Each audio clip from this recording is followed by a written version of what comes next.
Hey there, movie friends. Welcome back to Raiders of the Lost Podcast. I'm Anthony. And this is James. And first and foremost, before we begin, we want to dedicate this episode of Saving Private Ryan, Raiders of the Lost Podcast to all military personnel who have served or are serving right now. We're both beyond grateful for the immense sacrifices they've made and bravery they've shown throughout their lives and careers, and also for the millions who have lost their lives ensuring our liberties and the security of our nation as we remember them all on this Memorial Day in the United States. And that's why we chose this movie in particular, because there's been so many great war films made, and there have been so many great films depicting the sacrifice that so many people endured for our freedoms.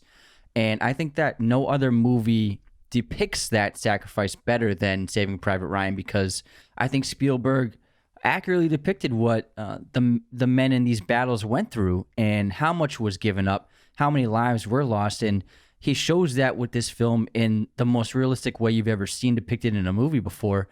And that watching this movie really makes you understand what was lost in order to defeat the evils of the Nazi regime in the Soviet Union at the time, and how many lives were lost in doing so. Yeah, I think the realism of this movie specifically is what makes it seem so authentic and makes it such an important film, because in a way, this is sort of a very historical artifact, you could say, in terms of a piece of media or a piece of culture for the memory of this war, because the generation of the people who fought in this war and the generation of the people who lived during the time of it and remember it, they're starting to go away and they're starting to fade away and their lives are ending. And obviously, we'll have history books and footage and all that, but I think this movie specifically, Saving Private Ryan, of all other war films, is one of the most important because of how accurate it is to the depiction of war. Because, like you kind of just brought up how a lot of other films, they seem to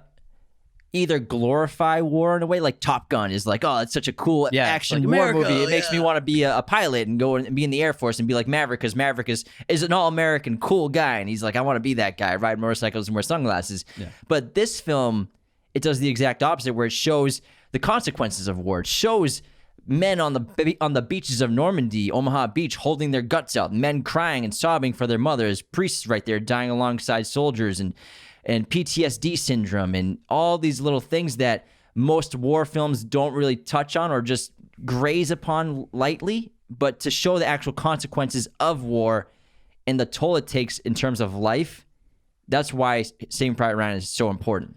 Before we continue, we need your help. In order to make this show as great as it can possibly be, we need your support. And the best way to do that is to become a patron at patreon.com/Raiders of the Lost Podcast. You'll get exclusive video content like behind-the-scenes videos, Q&As, and all patrons are entered into monthly giveaway contests. Every dollar we get from Patreon goes right back into the show, so every dollar counts for us, and we appreciate everyone who supports us. Head on over to our website, raidersoftheLostPodcast.com. Check out all of our sources of content, our merch, our custom movie posters, and you can become a patron there. Do you think it's the best war movie ever made? I think it is the war, yeah. I think it's the best war movie ever made for that reason, because I know there are so many people who are against being involved in wars and against warfare, and I understand where they're coming from, but you have to understand that at this point in time, the Nazi regime was trying to take over the world, and they were taking over Western Europe.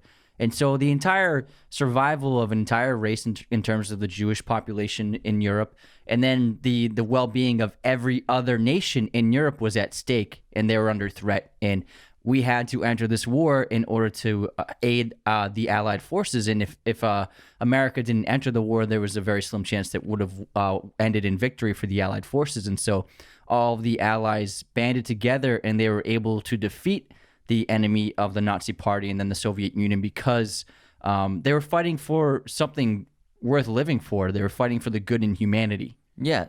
No one wants to go to war. No one wants to glorify war. Really, I don't think that's what Spielberg's doing here. He's showing the results of war, the consequences of war.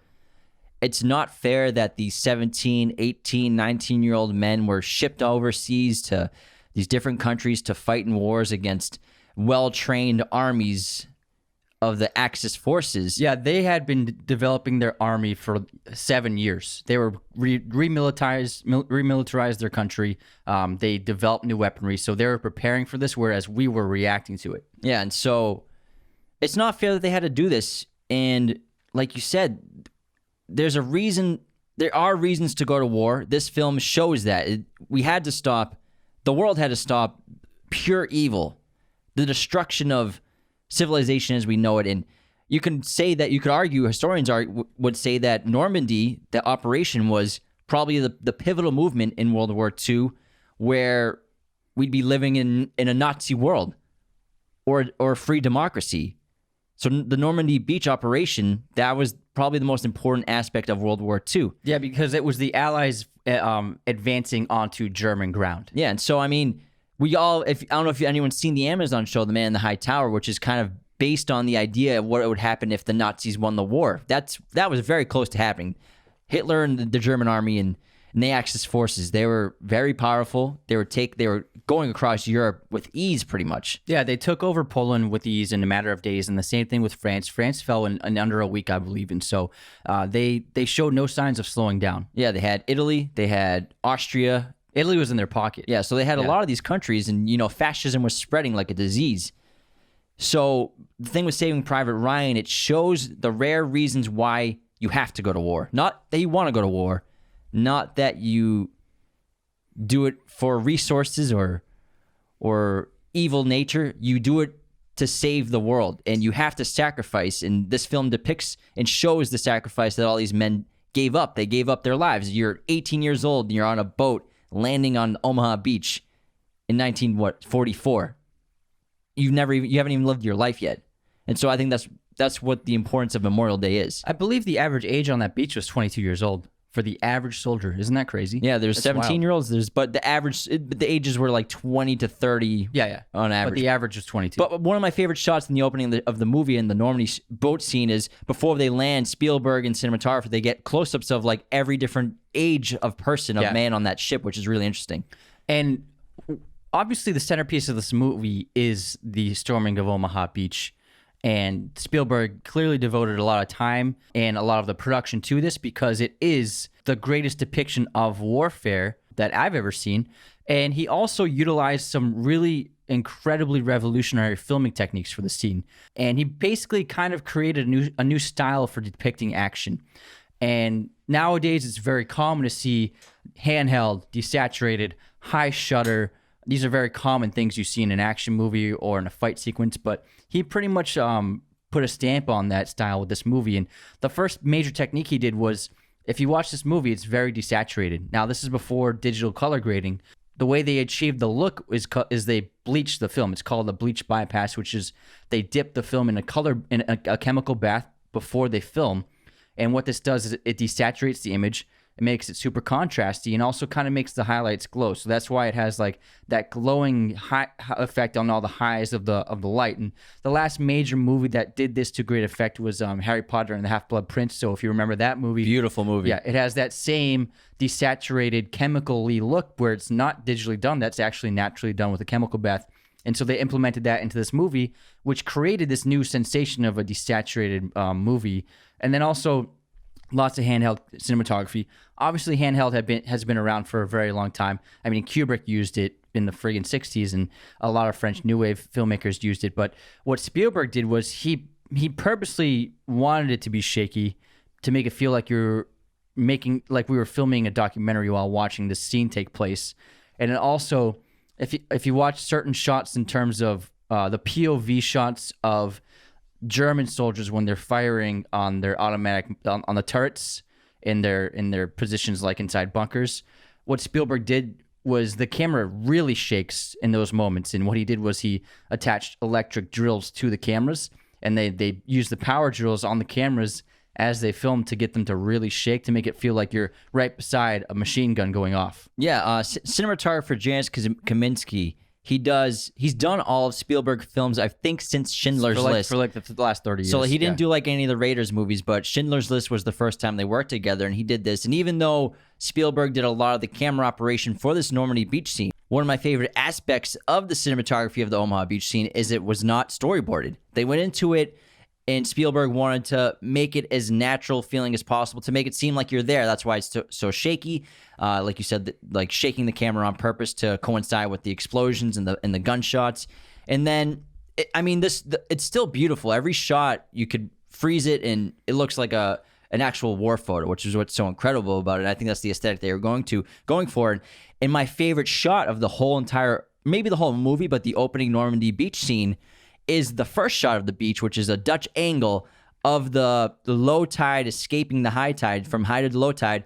And we see all those anti-tank, anti-boat hedgehogs in the water, on the sand. And I think it's just a beautiful way to show the chaos. Yeah, those are basically like underwater mines that were supposed to destroy the Allied forces, but because the Germans thought that the Americans were going to come in on high tide, so that those barriers and those mines would be hidden under the water, and then boats, when they hit them, they would just explode. So, and they wanted to go. Well, I don't know if they would explode, but they would destroy. Some of them had mines on the edges of them. Yeah, they chose not to go in high tide. Well, they thought that they'd come in high tide because it'd be less beach to travel. Yeah, so they could get closer to the beach, but the Allied forces wisely had a feeling this would be the case, so they waited until low tide to go, which is why all those things are visible on the beach. Those things weren't supposed to be visible by anyone. Yeah, so it's actually very clever to come in at that low tide. Yeah, and one of my favorite parts about the movie in general is the way that Spielberg establishes the lead character. Now, if you remember the opening of the movie, you have, now we know it's Private Ryan. He's elderly with his family, and he's visiting the tombstone of Captain Miller at, I think it's Arlington Cemetery, and Spielberg goes to this close up of Private Ryan's eyes, and then he cuts to Normandy, and we're on the boat, and then we see Captain Miller, and he looks off, and we see a close up of his eyes as well, and they actually do look very similar. And Spielberg's trying to imply that the man in the opening is an elderly version of Captain Miller, but he's throwing us off because that means our expectations mean that Captain Miller is going to survive, which is why it's such a devastating surprise when Captain Miller ends up dying in the end and we discover that that old man in the opening was actually Private Ryan. I think that's a great point because I think that's exactly what he's doing, but he reveals that that's not the case at the end of the Normandy beach scene because before they dissolve the old man going into the Normandy battle, it's the close-up of those blue eyes, and Matt Damon and this old man both have very blue eyes, but at the end of the Omaha Beach scene, it's a very close-up of Tom Hanks' character, Captain Miller's eyes, and Tom Hanks has green eyes. So I think that for the first half hour, you're thinking it's him, but then once that close-up comes, you're like, oh, that wasn't him in the beginning of the movie. Who is that? Yeah. The whole movie is built around this idea of this ridiculous mission in the eyes of the soldiers of this company where they have to sacrifice their lives to save one man, where they have to sacrifice their entire outfit just to bring one man home who didn't do anything special. He's not someone important. But these are the orders these men were given. And they're struggling with this idea the entire film and struggling to come to terms with carrying out this act. And none of them want to do it. Not even Captain Miller wants to do it. But he's a leader and he's a captain and he understands the chain of command and he's doing his orders. So what do you think? Why do you think that this army outfit is risking their lives to save one man? What do you think the point of it is?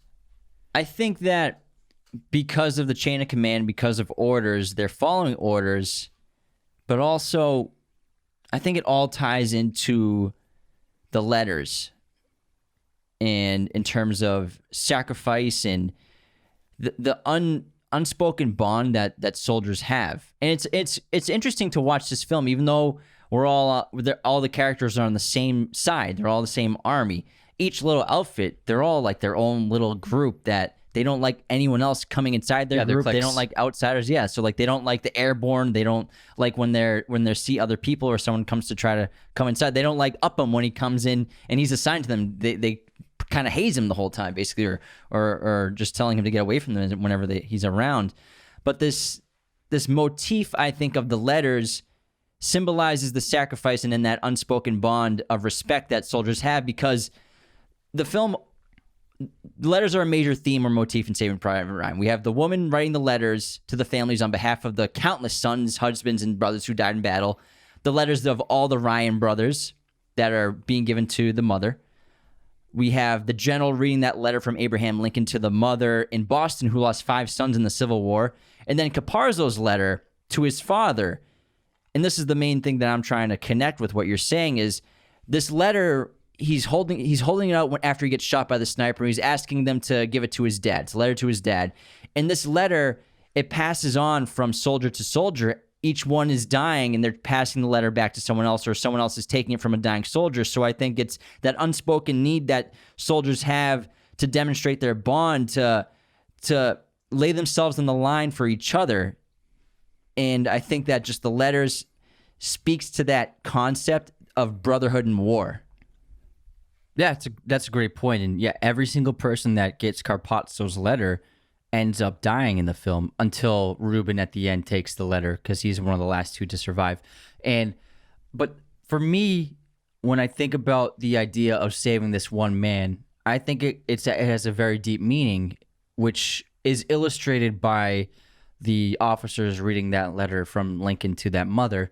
And I think what Ryan represents is the last bit of hope that we have, because the Ryan family, they've lost nearly everyone. There's just one son left, and if you lose that last son, then you will fall into complete despair and develop a loss of hope. And that's a metaphor for the army and for the war, and understanding that we've lost so many men, but we have to keep fighting for that last bit of hope, for the chance that we can succeed.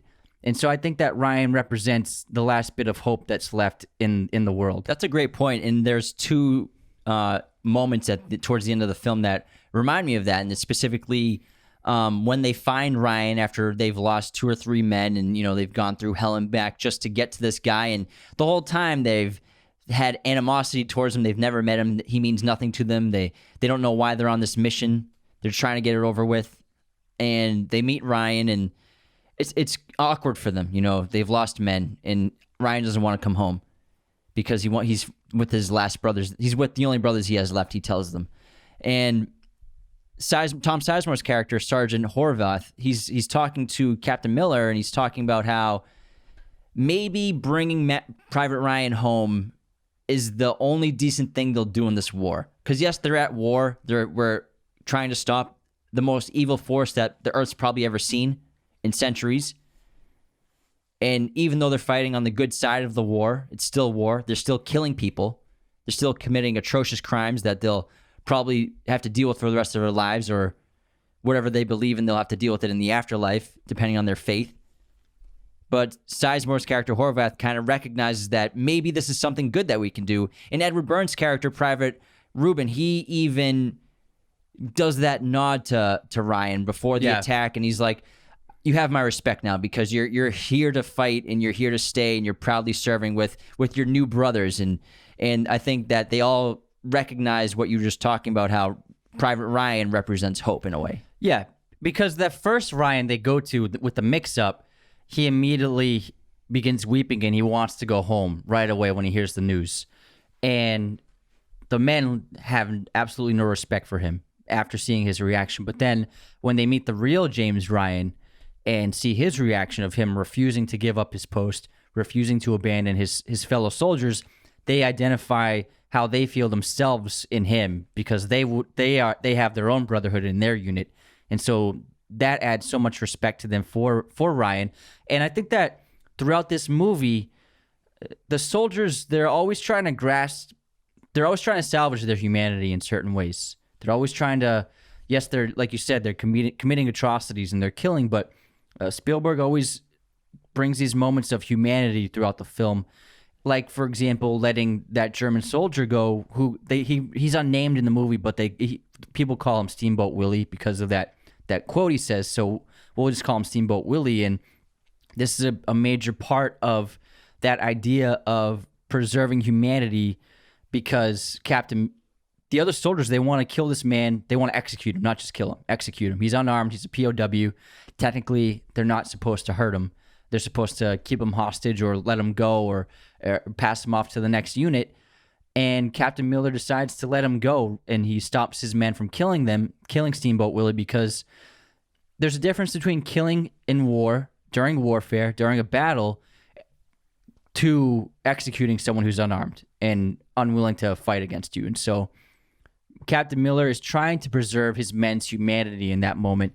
And yes, it works against them because Steamboat Willie, like Ruben says, he goes back into circulation. He ends up killing a lot of American soldiers. Even kills Miller. And he even kills Miller himself. So, but that's not the problem. The problem is if you murder him, you lose your humanity. Brought that up because it's such an important scene, and it might be the most powerful moment for Captain Miller, I think, besides the end of the film. And it's so important because his soldiers and his men are fighting, and Ruben is going after Horvath, and Horvath is his sergeant, so he's his commanding officer. But Ruben's, going AWOL kind of. He wants to leave. He's refusing commands from his superior officers, and there's all this fighting going on, and they want to execute the soldier. And in order to calm the situation down, what he does is he brings up the pool that's on him. What's the pool? Because Miller refuses to tell anyone what he does back home, where he's from, his occupation. He refuses to talk about his family. And this is where he starts talking about how he's a teacher. He's an English composition teacher. And he says, back home, when I tell people what I do for a living, they're like, oh, yeah, that makes sense. You seem like you're a teacher. You're a really nice guy, and you're very intelligent and articulate. They're like, oh, yeah, that figures. But out here, no one can guess what he does because he's lost so much of his humanity. He doesn't know who he is anymore. And sometimes he's wondered if he's changed so much that his wife won't recognize him when he goes back home. And he says this amazing line. He says, with every man I've killed, the farther away from home I feel. And so that's why they let this German soldier go, is Miller's trying to grasp onto that humanity. And Caparzo's trying to grasp onto that humanity too. I think the scene where he's trying to save that young girl in that destroyed village, he's trying to grasp humanity as well. All of these characters are trying to, like you said, hold on to that humanity before it's completely gone. I also think that Miller keeps who he is a secret from the other men. It kind of reminds me of Moneyball when Billy Beane doesn't interact with his players because it makes it easier for him to fire them on the spot, which often happens in that business. And so for Miller, I think it's easier for him to not develop personal relationships with his men because he knows some of them are going to die because of his orders. And he knows that they're going to be against what he tells them to do oftentimes. And I think that because he's responsible for every one of them, every time one of them dies under his command, it's very difficult for him to deal with. So I think he tries to keep a separation from them in that regard, so it's less painful. It's less painful when they do die. Yeah, in that church scene, he's talking to Horvath, and he's trying to rationalize death and expendability, I'm sorry, of his soldiers. And he's talking about how whenever he gets one of his men killed, he tries to justify or rationalize it. Maybe I saved 2, maybe I saved 3, maybe I saved 10 times as many more men because that one person died. And he says he's lost 94 men in battle.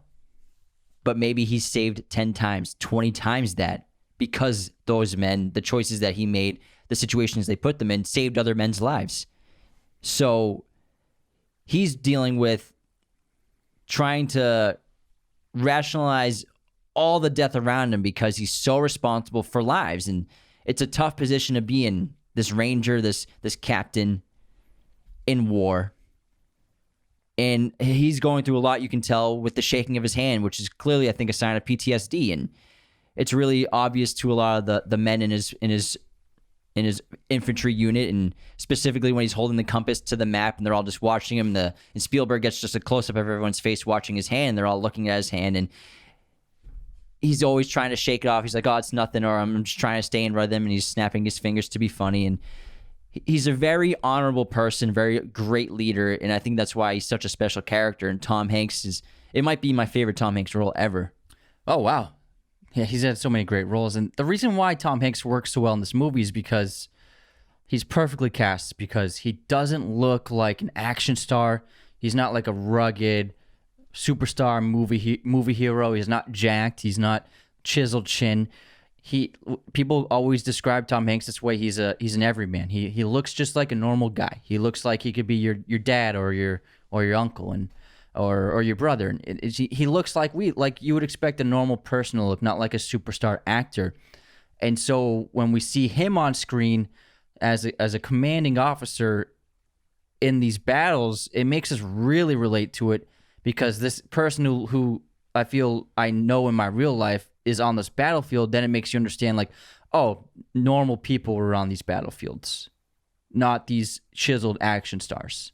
Plus, Tom Hanks is like one of the most beloved Americans of all time. So, Yeah. I mean, he's got that going for him, too. Yeah. That guy's the man. Let's intermission. But yeah, let's run into an intermission and tone it down for a little bit. Tone it up a little bit. You know? Yeah. Saving Private Ryan, it's a great movie, but it's It's dark. Yeah, we can't laugh too much It's about wicked it. dark. So Yeah. let's go into an intermission, which is brought to you by our friends at Manscaped. Use our coupon code Raiders of the Lost for 20% off and free shipping. And if you're new to our intermissions, we're gonna do some fun movie quote competitions. We're guess some movie year releases, movie pop quizzes, and yeah, we'll do some stuff. So I'll begin. I'll say a movie quote, and Anthony has to guess the title of the film. Let's and go. I did all war film trivia and stuff. So Oh, cool. Well, I get did ready. a little Spielberg, so. All right, cool. There's enough bang in there to blow us all to Jesus. If I'm gonna die, I want to die comfortably. There's enough bang in there? Yeah. There's enough bang in there. There's enough bang in there to blow us all to Jesus. If I'm gonna die, I'm gonna die comfortably. Let me know if you want a hint. I'll take a hint. Iraq War. Iraq War? Hurt Locker. Yeah, there you go. Nice. So that's right before Yeah. he's taking off his body armor and everything when he's trying to defuse the bomb in the car. Yeah. It's a great scene. That's a great movie. All right. Here we go. You still don't understand what you're dealing with, do you? The perfect organism. Its structural perfection is matched only by its hostility. Say it again slower. You still don't understand what you're dealing with, do you? The perfect organism. Its structural perfection is matched only by its hostility. Alien. Yep. Let's Good go. one. I was thinking Spielberg in my head, but you threw me off with that. All right. Guess this film release year. Three Kings. Directed by David O. Russell. Starring George Clooney, Maki Mack. and Ice Cube. 2001. No, 1999. Isn't Spike Jonze in this? Yeah. Yeah, he's the Yeah, guy. he plays the guy who gets shot in the stomach, and I mean in the lung, and then they pierce his Yeah, lung. that crazy scene. Sorry, Yeah. spoiler if you haven't seen it. He's not that important of a character. spoiled this movie. I was planning on watching it sometime in the next few years. Yeah, I might have watched it in like 20 years, man. Okay, movie release year: Jaws. 1976. Yep.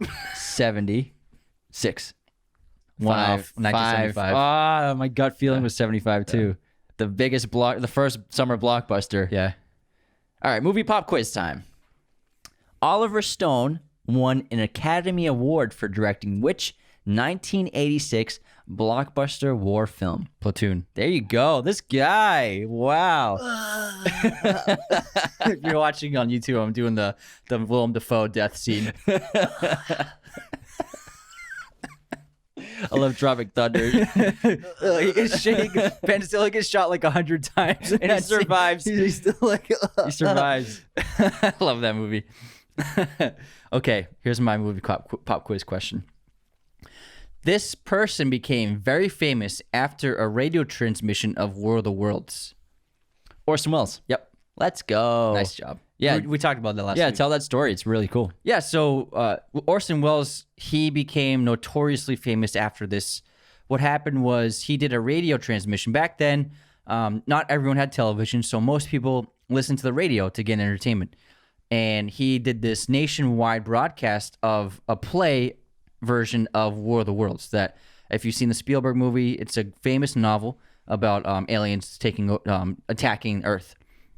And because they had a bunch of actors performing it, everyone around the country who listened to this thought it was really happening. If they didn't hear the If introduction. they didn't hear the introduction, so if they just tune into the radio like 10 minutes in or halfway through, they heard like some crazy scene of aliens attacking New York City.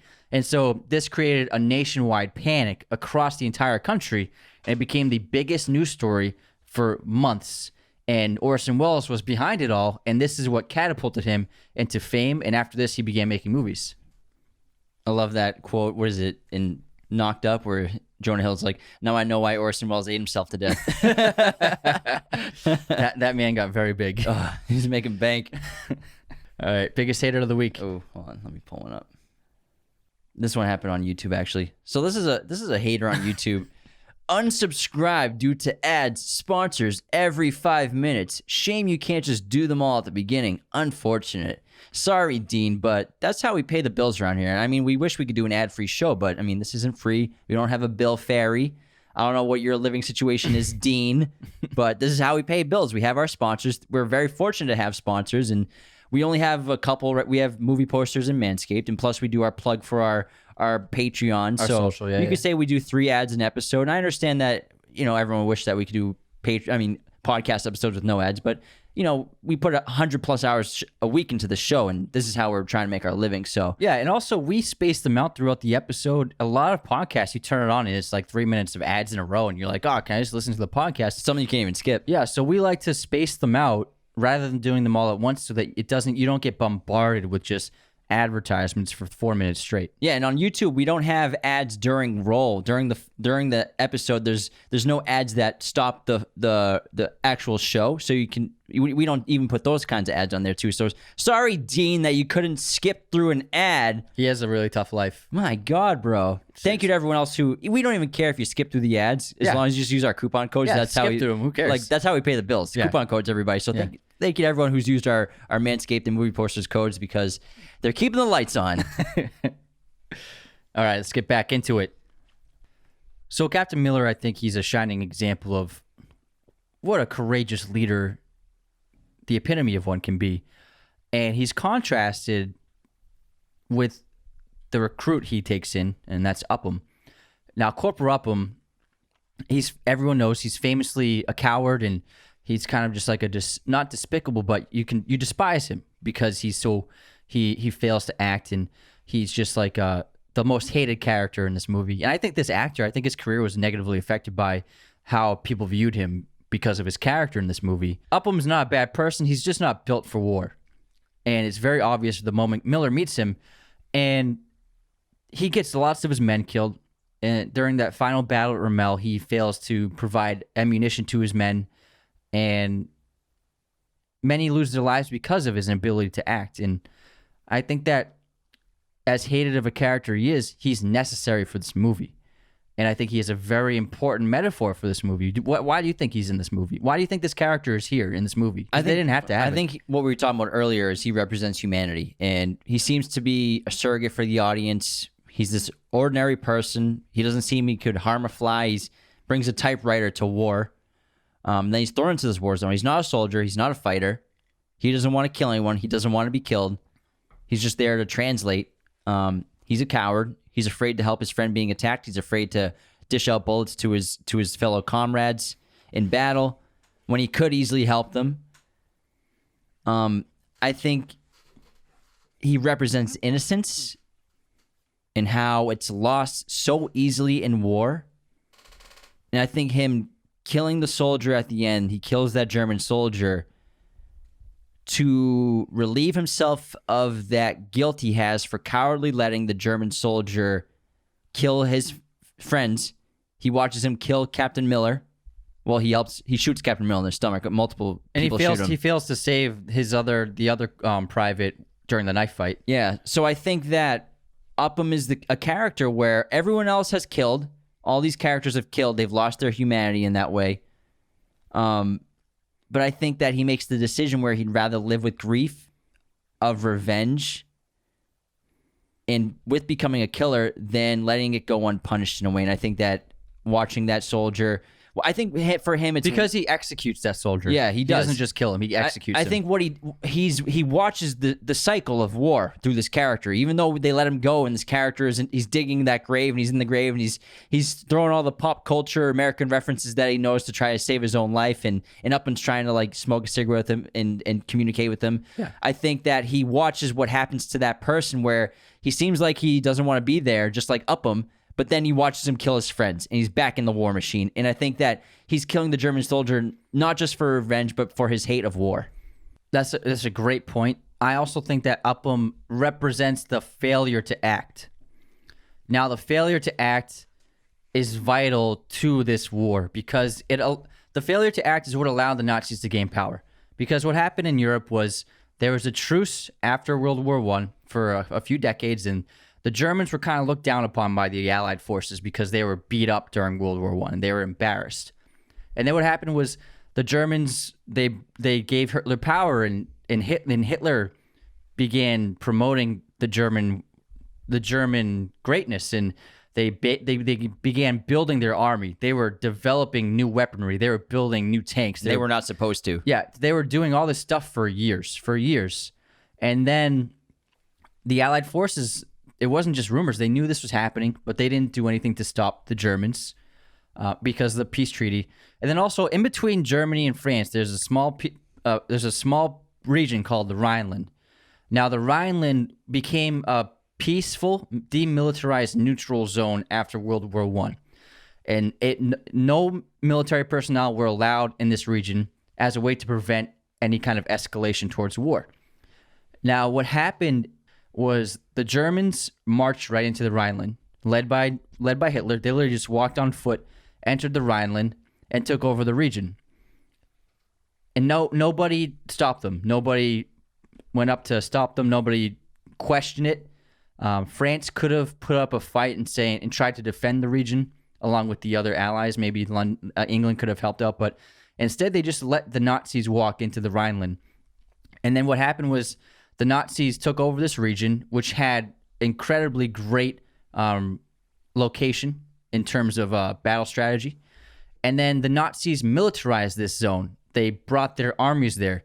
They built bunkers there. They gathered all their forces in the Rhineland.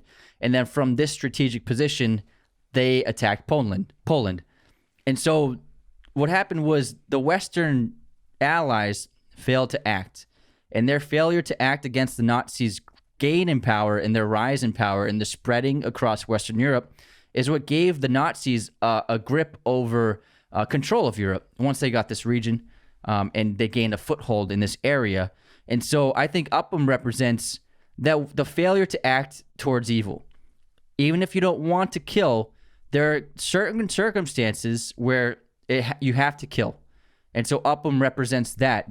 Because of his inability to act, he sees that people die because of it. And that's why he kills Steamboat Willie at the end, because he understands that he has to act. In times of war, you have to kill. Yeah, I think the Allied and the world was a bit naive obviously very naive with Germany and what their plans were and what they wanted to do, whether they wanted to admit it or not at the time. And I think that the Munich Agreement, which Neville Chamberlain went and got that treaty signed, which was between Germany, the UK, French Third Republic, and the Kingdom of Italy at the time, I think they thought he came back to England and the world thought like, oh, they got a peace treaty from Germany. Everything's going to be okay. We're not going to war. And I think everyone was just kind of like, no one wanted to instigate in a way, you could probably say. And it's sort of like whoever shoots first starts this massive world war.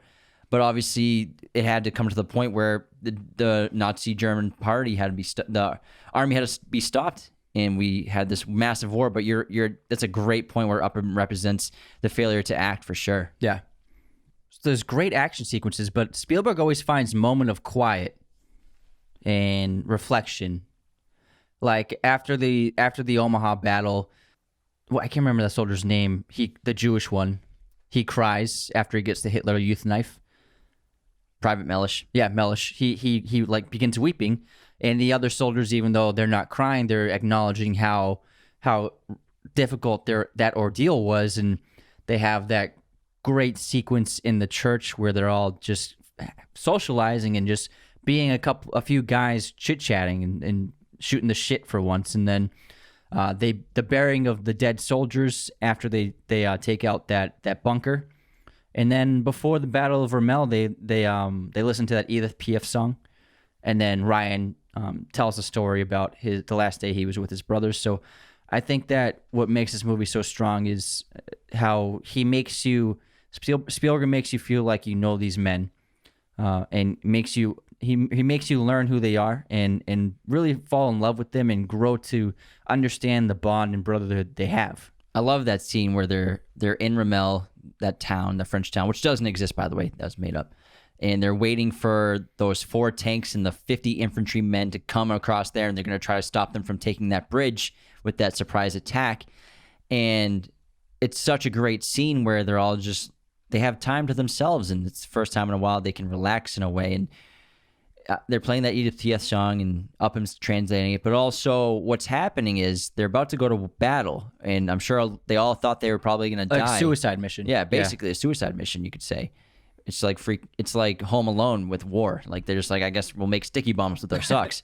But all these characters, and what Spielberg does, he spends like 15 minutes with these characters before anyone comes, before the tanks come, where they're talking and discussing their memories, their favorite memories of before the war, and whether they're discussing it with the others or not. You know, Ruben's discussing how when he's in the fitting room and the woman with the large bosom is like, anytime you feel scared out there, I want you to remember these. And we hear, yes, ma'am. James Ryan's story. Private Ryan tells his story to Captain Miller about the medic talks about his mom. And so everyone's kind of going through their favorite memories in a way, or memories that make them feel happy. Whereas a character like Captain Miller, he won't give up his memories. He's saving them for himself because he's enjoying them for one last time, just for him. He doesn't want to share it with Ryan. And Horvath doesn't want to share any of his memories with anyone. They're all kind of just sitting there thinking about their lives and trying to think of something happy in a way. And that Battle of Ramelle, it's so intense because of that buildup. You know, that waiting for it to happen. You like, even though their moment, it's like they're sweet moments. It's like in the back of your head, you know, these Germans are coming here eventually. They're gonna show up any minute now, and this is a moment of calm, but it's the fight's coming to them very soon. And the build up to the fight is great. And then the Battle of Ramelle, you could argue, is almost as on par. It could be better than the Omaha battle because there's so much more to it. It's a complex action sequence, and I think that Steven Spielberg is the greatest director in terms of blocking scenes. And blocking, it means how the cast interacts with the camera, which interacts with the environment. So like how people move in a scene and where they go and where the camera goes. I think that there's no director that has ever done it better than Steven Spielberg. I think that's the strength of his filmmaking throughout his entire career. And he shows that with this sequence of several soldiers battling in different areas of this town, dealing with different conflicts. And it's like its own movie within the movie. And I adore this sequence. It's hard to watch at times. Like that knife fight with Mellish when he's fighting Steamboat Willie. It's so intense. And when Steamboat Willie is like driving it down and Mellish is just like begging him, no, stop. He's like, I let you go. I saved your life. Yeah, it's so difficult to watch. And you can tell like the German, like he's doing it because he has to. You can see that he kind of feels bad. And he's like, he speaks in German, and what he actually says to Mellish as he's bringing the knife down to kill him is he says, give up. You have got no chance. This way is much easier for you, much easier. So he's like kind of saying like, I'm trying to make this easy on you. If I can just kill you right now and put you out of your misery. And he says it in German, but if you understand what the context of what he's saying to Mellish, it kind of brings you to understand that like the guy is trying to be somewhat kind to him by giving him a quick death rather than trying to do something that could just damage him and cause him a great amount of pain. Yeah, I don't know if I see that character that way. I think that character, which we see later when he goes back into the war machine, whether he's been brainwashed to that extent or not, I just see him as just a purely evil person, especially the way he like looks at Upham when he goes down the stairs, like he doesn't care what he just did. Even though he spares Upham, but the look he like has on his face is like, whatever. No, I completely disagree with you because why would he even say anything to Mellish as he's killing him? Maybe why would he even say anything? And if he was a ruthless murderer, he would have killed Upham right there. Yeah. But so he spared Upham, and then I think he purposely tried to make Mellish's death easier on him. It's really hard to try to get in the mind of a Nazi because of the amount of brainwashing they went through and years of just like learning to hate and learning to want to kill, you know, what that does to a person. And also learning that they are the dominant species, basically. Like pretty much. They learned for years that Germans are the ultimate apex of humanity. Yeah. And so they viewed everyone as lesser than. Yeah, but I think that it's a great point to bring up that it could be better than the Omaha Beach battle scene because the Omaha battle scene, It's so shocking. That's really what it is. It's less emotional, more shock and awe. It's like, what the hell? I can't believe this happened. I couldn't imagine what it's like to be one of these people on this beach, one of these men getting gunned down before they even leave the boats. It makes you question, like, what would have been like if I was there? Would I have been the guy throwing up, or would I have been the guy who would have like taken charge and become a warrior? Like, you don't know until you're in that situation. Yeah, because I mean, think about it. Put yourself in those shoes. You get on the beach and you either stay still and die, or you find the strength and courage to keep moving up the beach, even though everyone around you is dying still. That's you have no retreat. You can't go back. Behind you is the ocean. What are you gonna do? You can't go backwards. So whereas the opening battle is shock and awe, the final battle of Ramelle, it's very emotional. That's a great scene. The knife scene is an emotional scene, but also because we've been on this journey with all these characters and we've grown to really like them all individually, and they've all come together and we've watched them build camaraderie and brotherhood, and they're there with Ryan, and we've watched Ryan say that he wants to stay and fight with his brothers, the only brothers he has left, and to watch a lot of these characters who we really grown to like throughout the film and connect with. We watch a lot of them die. And so I think that's why it's more powerful than the opening scene. And it's also so intense. Like, the tank warfare is extremely intense. Like, them attacking the tanks, or the tanks like really doing intense amount of damage to the area, especially when that tank takes out Jackson in the bell tower, which is super surprising because he's like the coolest character in the movie, and he's so awesome.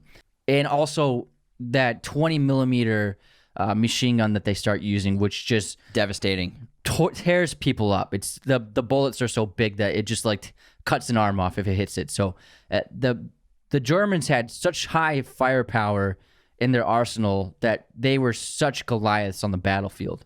And I think that's what it means. That's the meaning of Captain Miller's death. So at the end, when Captain Miller is shooting his pistol at that tank in front of him, and it's like, why are you shooting a pistol at a tank? And then it blows up thanks to a airstrike that hits it. Because why would you even shoot a pistol at a tank? Like, what's the point? But I think it's a metaphor for the war itself, because the Nazis and the Axis forces were such a monstrous enemy, and countries were falling to them easily, and they seemed like an unstoppable force. It seemed like it was futile to go up against this Goliath. And so I think that Miller represents that desire to just keep fighting, no matter how big the enemy is, no matter how certain defeat seems, to just keep fighting and going until your last breath. And that's basically what the Allies did to win. Yeah, because he could have just laid down and died because he had bullets inside of him, but he's still fighting. One of my favorite parts about the ending scene is, or the last sequence, you could say, the third act, is meeting Private Ryan and meeting James Ryan, played by Matt Damon. And the fact that he has a ticket home, and you can probably assume that most people in the war would have jumped at that opportunity to go home, just like the fake Ryan we talked about, or the wrong Ryan, the other James Ryan, where he's weeping. I want to go home. Let me go home. My brothers are dead. Nathan Fillion for you Serenity nerds. But to have this James Francis Ryan, question why bring him back, even though his brothers have died. Why him? Why does he deserve to get to go home? All of his brothers in war, they deserve to go home just as much as him. And he refuses to go home. He wants to stay and fight. He wants to stay and defend the bridge with his men. He wants to serve his country, serve the war. And he tells them, "Tell them when you find me, when you found me, I was here with the only brothers I have left, and there's no way I was going to desert them." And I think this is what gets so much respect from the other characters who've gone so much just to find him, trying to bring him home. He won't leave, but now he's going to stay and fight. And so their entire mission, to them, you could think they're thinking it's futile. What was the point of all this? But really, like you said earlier, it's the hope of the war. Yeah. And Matt Damon was perfect. And Steven Spielberg actually cast him because he was an unknown at the time of the casting.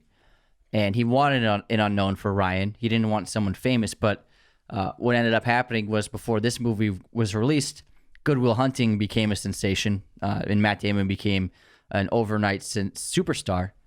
And ironically, it worked against what Steven Spielberg had intended because he wanted a non-star for the role, but he got the new hottest star in Hollywood ended up being in his movie. But Matt Damon is perfect because what's made him such a beloved star is he's relatable. He has this infectious personality. He has this infectious relatability. He has this charm. There's just this way about Matt Damon, and you can see it in this early role of his, how good he is on camera, how good he is as a performer. Because the other actors in this movie, very good actors, but none of them in that crew made it to like A-list status outside of Tom Hanks and Vin Diesel. And the reason for that is like Matt Damon's like on an acting, he's like acting in the major leagues, and the other guys are minor league actors. Like Matt Damon is a sensational actor, and he really showed his chops with this movie. Because imagine you're like 26 and you're the most important role in a Steven Spielberg movie. Like that's got to be very daunting. And he really pulled it off and showed how talented he was in this movie. Yeah, you kind of, if you've never seen the movie and you're watching it, he comes out of nowhere like an Interstellar. You're like, oh my God, it's Matt Damon. You're right. Just pops up out of the sleeping chamber. He just keeps getting saved in movies. First The Martian, then Interstellar, Saving Private Ryan. The United States government has spent so much money saving Matt Damon. It's crazy. Insane. It's nuts. Lives have been lost to save Matt Damon. But yeah, the first battle and the final battle are fantastic. But I also love that the short battle on that hillside with the bunker, the machine gun, where they take this detour, or they refuse to take a detour to go around it. You know, this is about when they're a little bit on their mission to save Ryan. They only lost Caparzo up to this point, and they don't want to lose any more men. And Captain Miller, they find this bunker and this machine gun just waiting to take out Allied forces if they ever come roaming around. And fortunately, they don't know that they're there. And Captain Miller wants to take it out. Even though all of his men want to go around it, they want to take a detour. But Captain won't let them, and they're trying to debate with him respectfully. They're trying to say, like, this isn't our mission. It's not our objective. Why are we doing this? We don't want to lose anybody else just to save some person we don't care about. But Captain Miller is trying to explain to them, our objective is to win the war. And when was the last time you felt good about doing anything if you don't feel good about this? And he's not going to let this bunker and this machine gun just wipe out anyone else that comes stumbling across it, because he believes so much in responsibility and saving as many lives as possible, even though he has to put lives on the line. This is back to his rationalizing the expendability of his men, where he might lose a man here, but in the outcome, he could save 10 or 20 times more. And what's really cool about that scene is when the action sequence starts, Spielberg filmed the entire thing from Upham's POV through his little monocular. And the reason for this is like, because otherwise there's no other camera angles during the fight. And the reason for this was because the sunlight wasn't working for all of the coverage that Spielberg wanted and had intended for the fight. And so just on a whim, because like you said earlier, he didn't storyboard, he didn't plan ahead. And so he was like, if I can't get the shots I want, let's just shoot it through this little monocular that Upham has and see what happens. And that's why that sequence is all through that POV. And it looks fantastic. I love that. It really makes you feel like you're watching it on the field. Yeah. And they end up stopping the machine gun and taking out the Germans. That's obviously where Steamboat Willie comes into play. But also they lose Giovanni Ribisi's character, Wade, and this is, I think, probably the most tragic death in the movie, because Wade is such an innocent person, because he's kind of like Upham, where he's in war, but he's there to help people. He's there to save lives. He's a medic. He doesn't really want to fight. He doesn't want to kill anybody. He's trying to do the exact opposite. It's kind of like Hacksaw Ridge, sort of, except obviously he still has a gun on him, but he's there to help. He's there to save lives. And so just watching him die is so tragic, and he's asking for his mama, and it's dark, and listening to him try to explain to them how to fix him. He's asking about what his wounds look like. Yeah, it's tragic. Then he starts saying his liver, like he can feel his liver's failing because he's knowledgeable, and he knows the bullet went through his spine, and his hands are shaking like that. I think it's one of the best death scenes ever. I think it's fantastic because because like you grew up watching Hollywood movies and usually male superstar actors are like super tough guys and like they go out, they usually say some like cool line before they die and catch that last one-liner. But Wade begs for his mom, you know, and it shows like he's just a kid.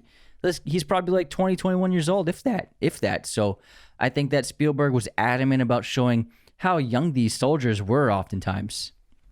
And I think one of the major themes of this film is the concept of morality and war, and can they coexist? Can you have morality and war? And these characters, I think, are constantly learning that maybe if you try to be moral in war, it leads to death. It might lead to your death, like Caparzo trying to be a morally good person, trying to save that girl, and because of that and trying to reach out for the young child, he gets shot by the sniper rifle. And I think that I don't think both can exist at the same time. I think that might be what this film is proving in a way, that even if you want to be a good man or a good person in war, it's still you're in war, and it's maybe impossible for them to coexist. Yeah, you have to kind of leave your humanity at the door in warfare. If you want to survive and if you want to win. Yeah.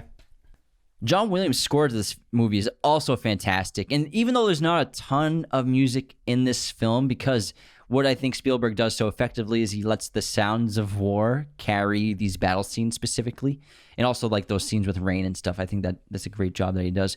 But Williams actually recorded the music for this film at a Boston Symphony Music Hall, kid, in Massachusetts. It's a wicked piece of score. One of the best places to record and play music. It's phenomenal in the world. And Tom Hanks was actually present during the recording of the orchestra.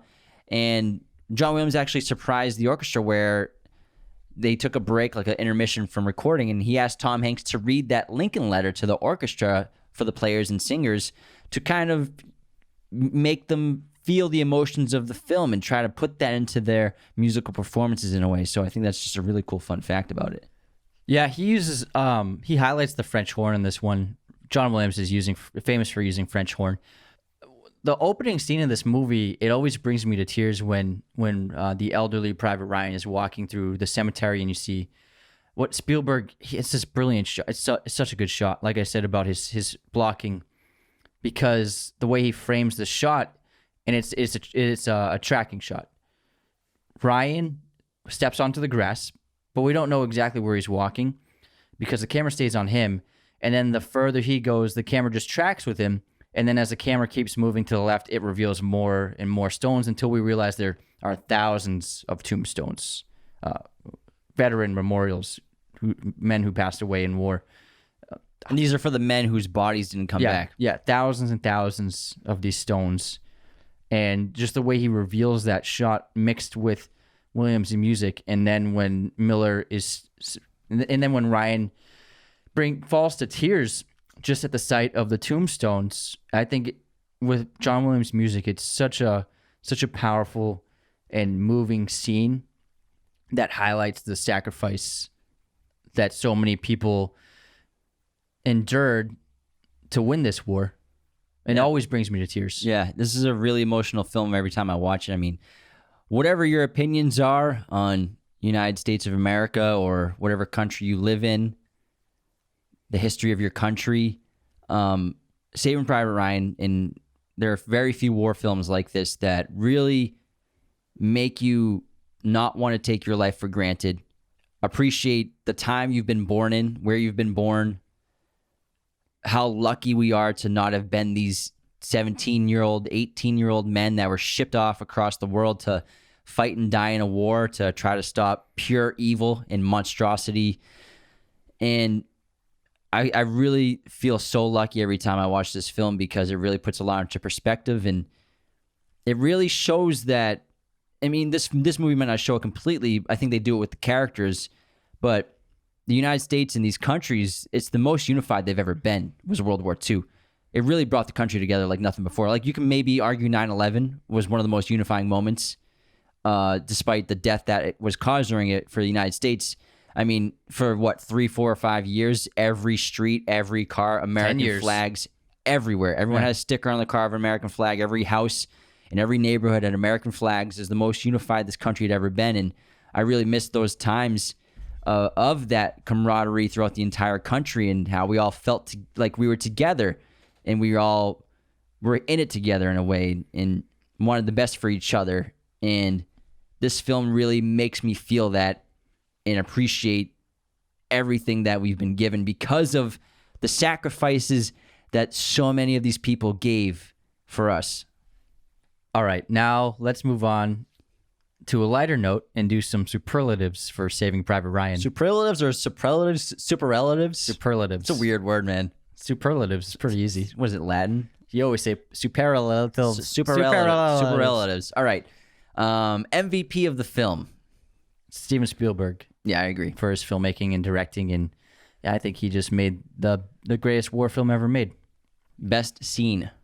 Storming of Omaha Beach. I mean, it's one of the greatest it's probably the best war scene ever made. I mean, yeah. I don't think there's another answer. It's the highlight of the movie. Best shot. My favorite shot is after they free Steamboat Willie and let him go, and then Captain Miller starts going and digging up graves for the dead American soldiers, and then the men go and join him to help. And then Spielberg cuts to like a moment, like an hour or so later, and all the men are digging, and they're silhouetted by the sun setting in the background. And it's this amazing shot of Miller standing, and his men are digging in the background, and they're all silhouetted. And then the barbed wire of the boundary is also silhouetted in the image, but because the barbed wire is closer to the camera, it looks massive. And so it's like it's sprung out all over Miller and the others, and higher. It stands higher than him. And so I think it's a great image depicting many of the themes of the movie right there. Yeah, I think my favorite shot, as I mentioned it earlier, is the first shot of the beach, the Dutch angle of the shore, the low tide, the waves coming in and crashing against the anti-tank and anti-landing craft hedgehogs. I think it's just calm before the storm. Dutch angle showing that something is amiss and not right, and something terrible is about to happen. Best actor, Tom Hanks. Tom Hanks. Hanks kid. Best line. The line that always kills me is when we cut back to an elderly Ryan, and he begins breaking down, asking his family if he lived a good life over and over again, because it's so powerful, because he feels so much remorse and so much burden for the lives that were lost to save his own. And it's a powerful scene because you can tell that every day he probably tried to do his best to lead as good a life as possible, to honor the sacrifice of these men. And also Captain Miller's dying words to him were, earn it. Earn this life. Yeah. Earn this sacrifice. Make sure you live a good life. My favorite line is Miller, I brought up earlier. With every man I've killed, the farther away from home I feel. It's a very powerful line. Yeah, very powerful. Most underrated aspect, I'm going to say cinematography. It's exceptional because the special effects and everything going on, the action, it distracts you from it in a way, but it's groundbreaking. It's beautiful and heartbreaking. It's terrific. I would say the most underrated aspect of Saving Private Ryan is the visual effects. There's actually a lot of CGI in this movie that Industrial Light and Magic did, and a lot of people don't even know that. They actually kept it out of the press, and they didn't really talk about it too much because they didn't want people to know that a lot of CGI was used. And so pretty much every bullet was CGI. They also extended backgrounds CGI. For example, after they win the Omaha Beach battle, and then Spielberg cuts back to the beach, and a bunch of American forces are moving onto the beach, like a lot of that CGI. And so I think that the hidden use of CGI is a great underrated aspect of this movie. All right, let's do some fun facts about the film. Let's do it. I actually have this great little anecdote about Steven Spielberg, and you could say that Saving Private Ryan was kind of a movie that he was working towards his entire career because he's dabbled in war a lot. Schindler's List obviously is. You probably couldn't even. I wouldn't even say that's completely a war film. It's a wartime movie. It's a Holocaust film. It's a wartime movie. Yeah, but it's its own genre, really. I think Holocaust films, but like in terms of war and showing battles and stuff like that. And, Indiana Jones. Yeah, he's dabbled in a lot of films, but his father actually fought in World War II in Burma. He was in the Air Force. He was a radio operator of a B-25, and And Spielberg grew up watching all of these 16 millimeter films his father made while he was over there.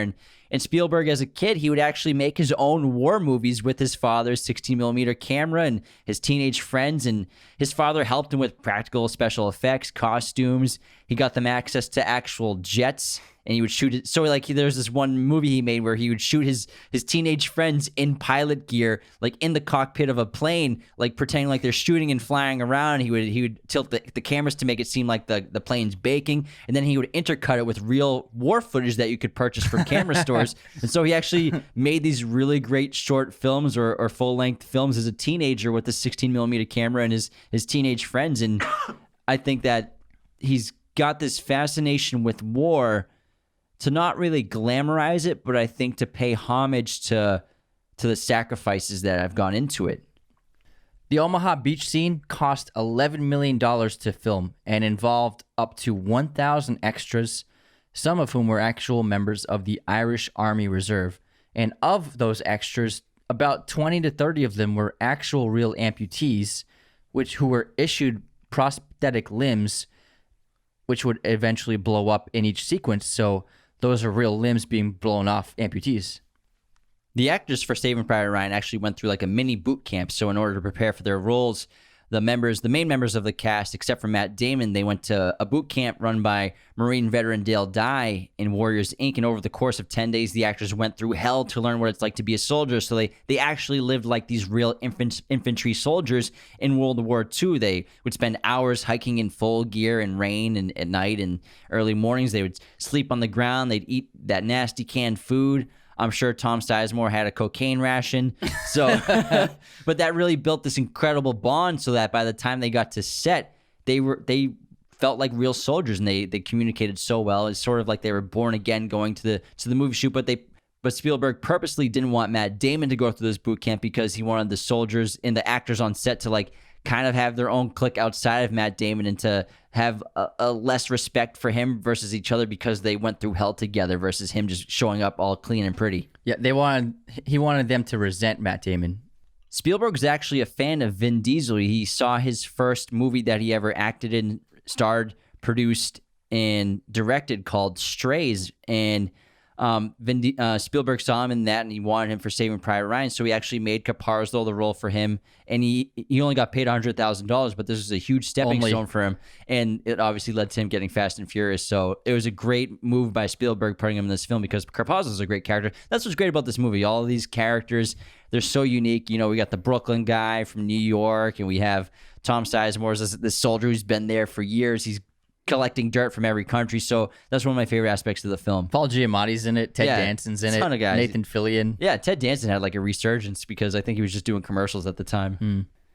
That wraps our episode on Saving Private Ryan. Again, thank you so much for all you military personnel, if anyone's listening, for your service. Any veterans, thank you for your past service.